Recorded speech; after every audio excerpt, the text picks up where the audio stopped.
महान mistake रहस्यदर्शी George Gurdjieff अपने शिष्यों को एक ध्यान विधि करवाते थे जिसका नाम था स्टॉप मेडिटेशन।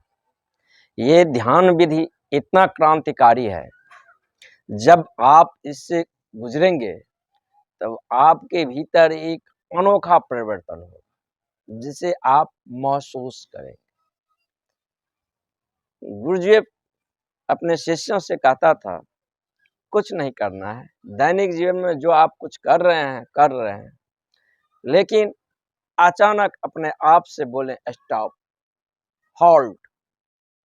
जब गुरजेफ स्टॉप या हॉल्ट बोलते थे तो उनका कहने का ये मतलब था, ये अर्थ था कि जैसे हैं वो रुक जाए।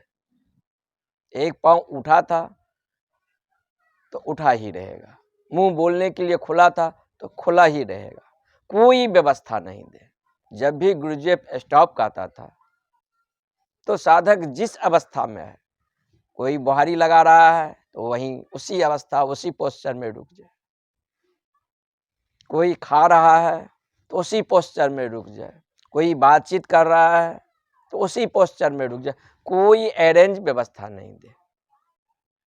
आप उस पोस्चर में आप कितने समय तक रुकेंगे ये आप पर निर्भर नहीं है, ये गुरजेफ पर निर्भर करता था, जो कि वह कब हॉल्ट को तोड़े।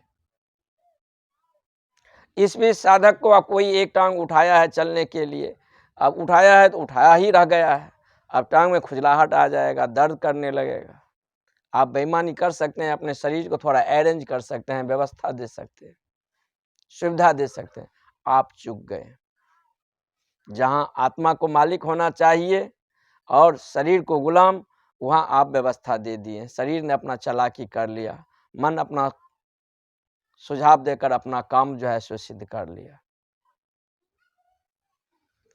मन शरीर को एक व्यवस्था दिया, सुविधा दिया, लेकिन आप शरीर के अनुगामी हुए। आप स्वयं जो है अपने जो संकल्प लिए थे उस संकल्प के आप अनुगामी नहीं लिए। एक बार गुरजेफ टिफलिस में अपने कुछ साधकों के साथ एक गहन प्रयोग कर रहा था। उस प्रयोग में संध्या का समय था, कुछ साधक जो है सो एक नहर को क्रॉस कर रहा था। नहर सूखा था, पानी नहीं था। अचानक गुरजेफ अपने तंबू से बोला स्टॉप। अब जो साधक जिस पोस्चर में है, जिस अवस्था में है, वहीं बिल्कुल अपने आप को स्टॉप कर दिया, रोक दिया। पाँव उठा था, उठा ही रहेगा, हाथ नीचा गिरा है या उठा है तो उसी पोस्चर में होगा, कोई अरेंज और व्यवस्था नहीं देना है। और इधर कोई मित्र ने अचानक उस नहर में पानी को खोल दिया, धीरे धीरे नहर में पानी आने लगा, नहर पानी से भरने लगा। बहुत सारे उसमें शिष्य थे, सभी शिष्य जो है सो भाग गया। और उसने सोचा पता नहीं हो, गुरजेफ ने स्टॉप तो बोल दिया, लेकिन जब स्टॉप बोला था तो नहर में जो है सो पानी नहीं था। अब ये अचानक नहर में पानी धीरे धीरे भरने लगा है, उसे पता नहीं है, व्यर्थ हम इसमें डूब मरेंगे, इससे अच्छा है मैं इससे निकल जाऊं। वहाँ 3 मित्र जो है उस नहर में बचा और बाकी निकल गया था। वो 3 में थोड़ा संकल्प था, गुरु के प्रति थोड़ा समर्पण था, क्योंकि गुरु ने बोल दिया तो बोल दिया तो बोल दिया, अब इसके विपरीत तो मैं जाऊंगा नहीं। जैसे जिस पोस्चर में था उसी पोस्चर में अपने को खड़ा किया हुआ था।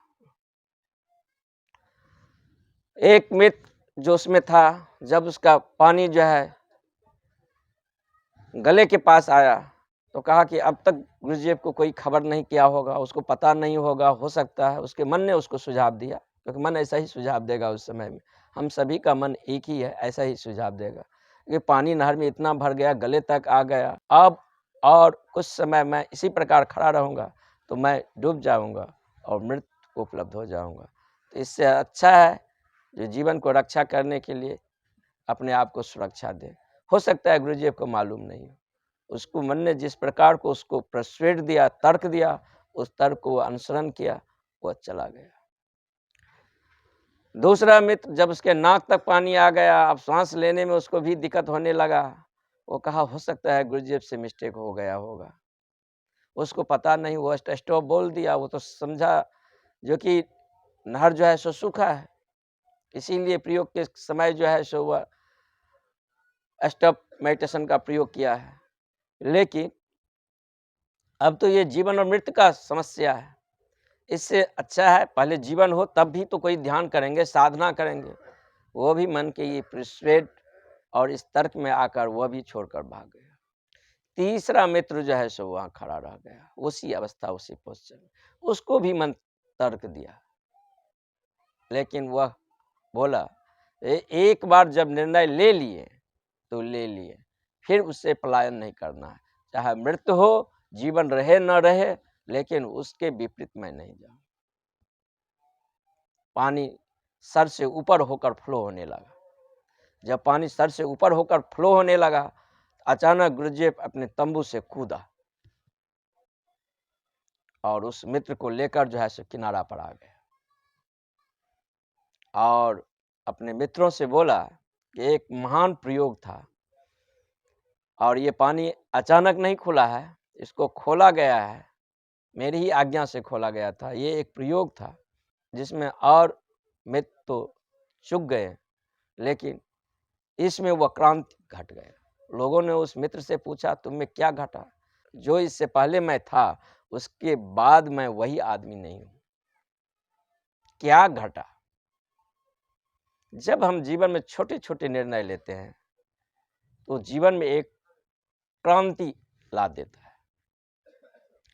क्या निर्णय लेते हैं ये बात मूल्यवान नहीं है, निर्णय लेते हैं ये मूल्यवान है। निर्णय छोटा होगा, बड़ा होगा, ये नहीं। निर्णय क्या लेते हैं, निर्णय के मतलब क्या हम संकल्प लेते हैं। जब हम कोई निर्णय या संकल्प लेते हैं तो हम एक साथ एकजुट होते हैं, प्राणवान होते हैं, और जितना आदमी संकल्प में प्रगाढ़ होता चला जाता है, उतना आदमी जो है सो अधिक से अधिक प्राणवान होता चला जाता है। अभी हमारा स्थिति ऐसा है कि गाड़ी आगे है, बैल पीछे होना चाहिए। स्थिति ऐसा कि बैल आगे होना चाहिए, गाड़ी पीछे। तभी चेतना तो पीछे है, शरीर आगे है, मन आगे है। मन और शरीर जो कुछ करना चाहता है, चेतना उसका अनुसरण करता है। होना चाहिए श्रेष्ठ का अनुसरण जो है सो निकृष्ट को करना चाहिए, निकृष्ट का अनुसरण जो है श्रेष्ठ को नहीं करना चाहिए। लेकिन अभी हालत ऐसा है जो निम्न का अनुसरण जो है सो श्रेष्ठ कर रहा है। शरीर और मन आगे हैं और चेतना पीछे है। होना चाहिए ऐसा कि चेतना आगे होना चाहिए और शरीर मन को पीछे होना चाहिए, चेतना का अनुसरण करना चाहिए। अभी हालत इस प्रकार है, ये एक आंख वाले अंधे आदमी का अनुसरण कर रहा है तो दोनों गिर जाएगा, क्योंकि अंधे को तो कुछ न मार्ग का पता है, न मंजिल का पता है, न कोई रास्ता उसे दिखाई देता है। ये तो ऐसा होना चाहिए, अंधे को जो है आंख वाले का अनुसरण करना चाहिए, क्योंकि वो रास्ता को ठीक ठीक देख सकता है, जान सकता है, समझ सकता है, कहाँ जाना है वो मंजिल को तलाश कर सकता है, तो वह आदमी मंजिल पर पहुंच सकता है। हमारा जो मन है अभी एक साथ विभिन्न दिशा में वह भाग रहा है। कभी एक क्षण एक विचार के प्रति, किसी एक निर्णय के प्रति एटीट्यूड नहीं होता है।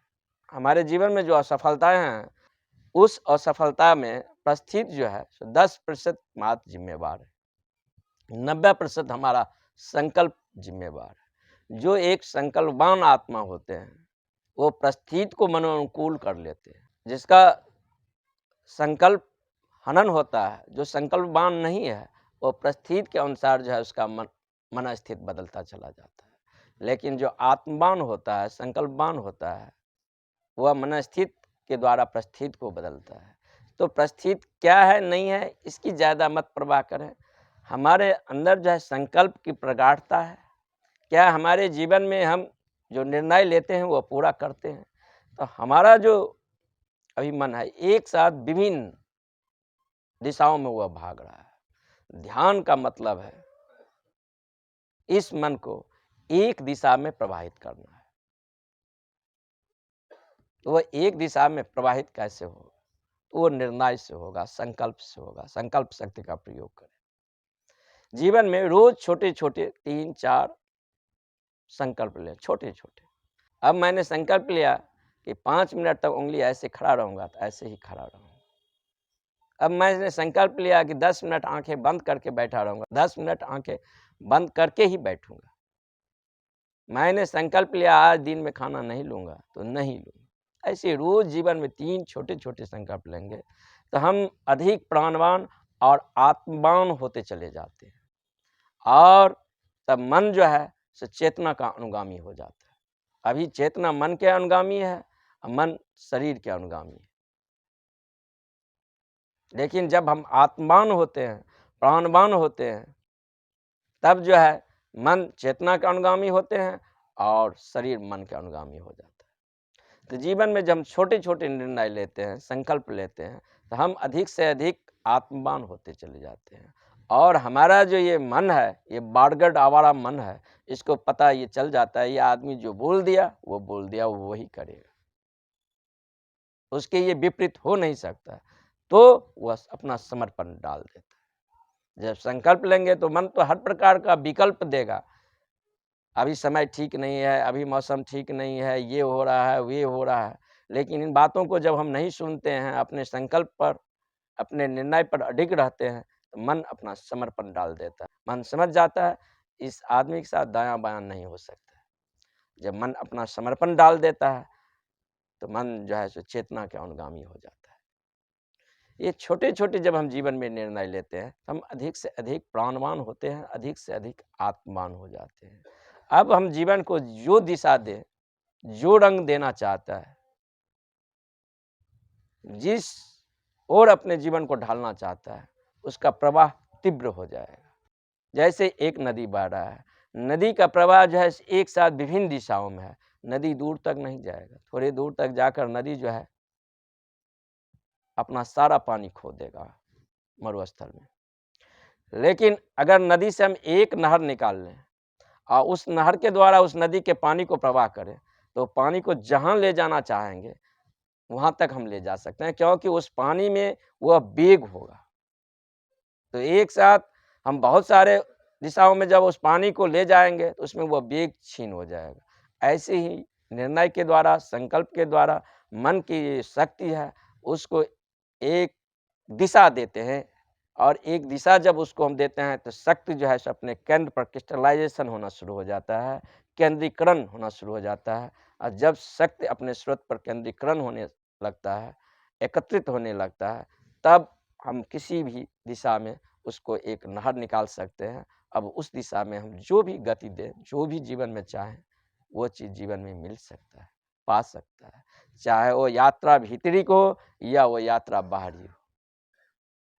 दोनों के लिए संकल्प होना मस्ट ज़रूरी है। पहला जो बेसिक बुनियादी है जीवन में, वो संकल्प, क्योंकि संकल्प जो है सो शक्ति प्रदान करता है। और जब हमारे पास शक्ति होगा, तो वो यात्रा बाहरी हो सकता है और भीतरी हो सकता है। अभी हम एक ऐसे नाव में यात्रा कर रहे हैं, जिस नाव में बहुत सारे छिद्र हैं। जब नाव में बहुत सारा छिद्र होगा, तो नाव धीरे-धीरे पानी से भर जाएगा। और जब नाव पानी से भर जाएगा, तो उस नाव में यात्रा नहीं कर सकते। साधक उस नाव में यात्रा कर सकता है, जो नाव जो है छिद्र रहित हो। जब हमारे जीवन में संकल्प आता है, तो हम आत्मवान होते हैं। तब हम अपने जीवन को एक दिशा दे सकते हैं, एक ढाँचा दे सकते हैं और जीवन में जो चाहे, चाहे बाहरी अर्थों में या भीतरी अर्थों में, वो चीज़ उपलब्ध हो सकता है। हम स्वयं यहाँ अपने भाग्य को लिखते हैं। अगर भाग्य पहले से ही लिखा हुआ है, तब तो मनुष्य कुछ कर नहीं सकता है। तब हम कर क्या सकते हैं? हमारे हाथ में कुछ है ही नहीं। नहीं, भाग्य का अवधारणा जो है या कर्म की अवधारणा जो है, इतना ही है। जैसे आप खड़े हैं, मैं कहूँगा आपको अपना एक टाँग उठाएँ, एक टाँग उठा सकते हैं। अब कहूँगा दूसरा उठाएँ, तो दूसरा उठाने के लिए पहले टाँग को आधार बनाना पड़ेगा। तो भाग्य की अवधारणा या कर्म की अवधारणा इतना ही है, ये एक टाँग उठाने के लिए आप हमेशा स्वतंत्र हैं। वो टाँग उठाने के लिए आप जब स्वतंत्र हैं, तो जो टाँग जो पीछे जो है कर्मबंध से बंधा हुआ है या भाग्य के सिद्धांत से बंधा है, वह जो है सो हम खोल सकते हैं, वो टूट सकता है। कहीं कुछ ऐसा मेरा भाग्य में नहीं लिखा है। मैं ही इसमें जो रंग भरना चाहता हूँ, मैं ही इसमें जो चित्रित करना चाहता हूँ, वही चित्र अभी तक उभर कर आया है। अब मैं इसमें कोई सुंदर चित्र बना सकता हूँ या कोई काव्य की रचना कर सकता हूँ या जीवन के किसी और नए आयाम में, न्यू डायमेंशन में गति देना चाहता हूँ, तो वो भी संभव है। ये हमारे जीवन में जो कोई भी कमी है, वह संकल्प है। हम जितना संकल्पवान होते चले जाते हैं, उतना हम आत्मवान होते चले जाते हैं। तो पहले छोटे-छोटे संकल्प लें और जब छोटे-छोटे संकल्प में महारत हासिल हो जाए जीवन में, तो फिर बड़े-बड़े संकल्प लें। मात्र 3 महीना ये प्रयोग करें। 3 महीना के बाद आप देखेंगे आप वही आदमी नहीं है जो 3 महीना पूर्व थे। 3 महीने के बाद आप में एक अपूर्व परिवर्तन आ जाएगा। इसका मतलब हो गया, जो आदमी निर्णय और संकल्प के साथ जीता है, वह सत्य के साथ जीता है। संकल्प के साधना से पूर्व तक आप किसी को कहें मैं 9 बजे मिलूँगा, उस समय आप संकल्पवान नहीं थे। 9 की जगह आप जो है सो 10 बजे आते थे। लेकिन अब आप बोलेंगे आप 9 बजे मिलूँगा, तो 9 ही बजे आपको मिलना पड़ेगा। क्योंकि आप जो बोल रहे हैं, वह आप अपने कर्म में भी उतार रहे हैं। और जो आदमी सत्य में प्रतिष्ठित हो जाता है, सारा अस्तित्व उसके साथ संस्मरित हो जाता है। यानी उसका बोलना और करना एक हो गया। संकल्प की साधना का मतलब यही हो गया, वह सत्य के साथ एक हो गया। अब वह मन वचन कर्म से एक हो गया। जब आदमी मन वचन कर्म से एक हो जाता है, तब जो आदमी बोल दे, वह सत्य होता ही है। अभी हम किसी को अभिशाप देते हैं, गाली देते हैं, शक्ति ही नहीं है, तो अभिशाप और गाली दो कोरी को होगा। लेकिन जब आदमी में संकल्प की शक्ति आ जाता है, तब वो अभिशाप और गाली दो कोरी के नहीं होगा। वो अभिशाप देगा तो फलित होगा, क्योंकि वह चेतना के उतंग शिखर से वो नीचे गिर रहा है। और चेतना के जो उतंग शिखर से वह नीचे जो गिर रहा है, तो वो शक्ति तो प्रभाव करेगा ही।